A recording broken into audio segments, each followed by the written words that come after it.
What do you do when your shoulders are aching, but you don't want to stop doing chest work?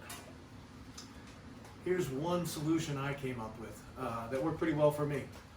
It's a version of a dumbbell press mixed with a reverse grip bench press.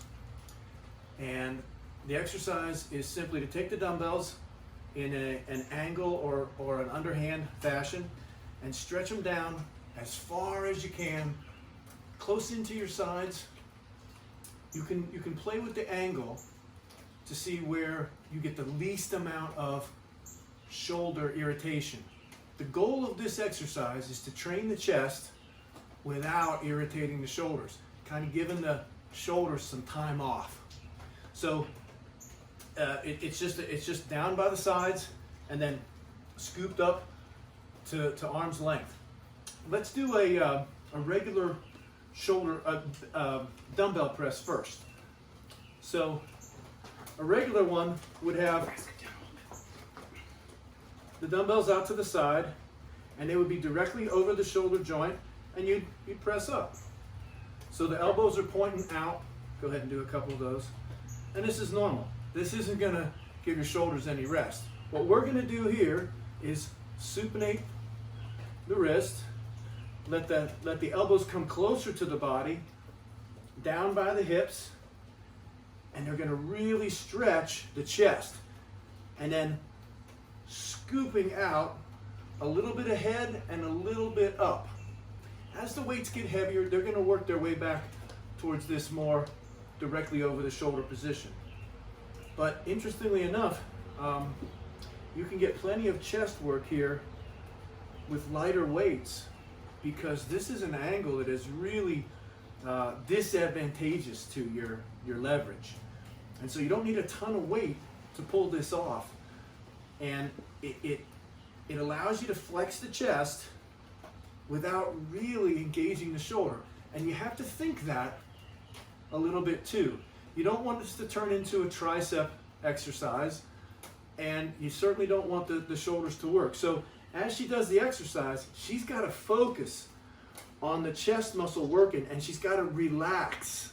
She's got to think about relaxing the shoulders. Now it does finish a little bit with the triceps, but she's trying to finish it up here, almost at the end, shrugging as she comes up. Watch how she almost shrugs up and flexes that chest in. You may want to experiment with actually pushing the dumbbells together at the top. Try one of those. Scoop it up and then turn them a little bit and then do an isometric at the top. That may be useful to you. There's no rules about this except, why don't you rest, except you really want to take the shoulders out of the motion as much as you can. So instead of having them at your sides, or out to the side at like 90 degrees where you do a normal press, you're going to bring them 45 or less to the midline of your body. So 45 or less. The closer they are, the less the shoulder involvement, but there's a trade-off between the chest involvement. So you'll have to find it for yourself and your own angles. And as you're doing this exercise and the shoulders start healing, you can start letting, on purpose, the elbows drift wider and wider and wider, and bring it back slowly but surely into a regular dumbbell press. And when that feels pretty good and the shoulders have had enough time to heal, that's probably a good indication that you're ready to go back to some heavy benching. So let's do this one more time and we'll go through it. So the dumbbells are somewhere near your waist. They begin by pushing out. You get a full stretch, but you're concentrating on the chest, not the shoulder. Why don't you do one where you actually try to flex the shoulder? Act like you were going to do this for your shoulders and flex those shoulders into it. Do it again and see how that feels differently. And it should look differently. I don't know if it does on the video, but it's a different motion. Now do one the way we want to do it, by just focusing on the chest and relaxing the shoulders. Let the shoulders relax a little, and then flex the chest at the end.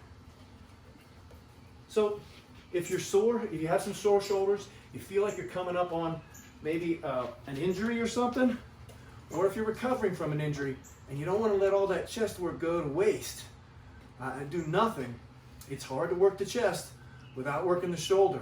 This is one of the best ways I've found to try to get around that. So you can try it for yourself and see if you can find a way to get at least some chest work without continuing to irritate that shoulder and work through it. A lot of injuries should not be worked through. If you're coming into a meet, maybe you have to work through it. Otherwise, don't. Work around it. This is a workaround. See what you